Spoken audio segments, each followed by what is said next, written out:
Бірі саз балшық едіп, енді бірі киіз үй басып, былғары мен ағаштан бұйым жасауды үйренді. Астанадағы ұлттық қолөнер мектебі 200-ден аса жастың басын қосты. Қатысушылардың ең кішісі 8-де, 20 жасқа дейінгі бозбала мен бойжеткен бар. 3 апта бойы олар зергерлік өнер, кілем тоқу, сүйек ою, қышты игеру, сондай ағаш пен терін өңдеуді меңгерді.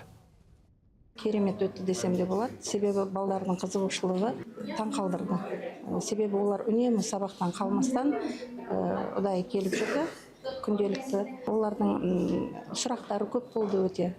Бұл материалдың не екенін білмейді. Материал қандай материал екенін дәріптеп бәрін сұрап, түсіндіріп беруге барынша атсалысты. Бұл мектепке келуге ниеттілер аз болмаған. Ұйымдастырушыларға 450-ден астам өтінім түсіпті. Ал ұстаздық етуге еліміздің әр өңірінен 331 шебер ниет танытқан. Арнайы комиссия олардың арасынан үздіктерін іріктеді.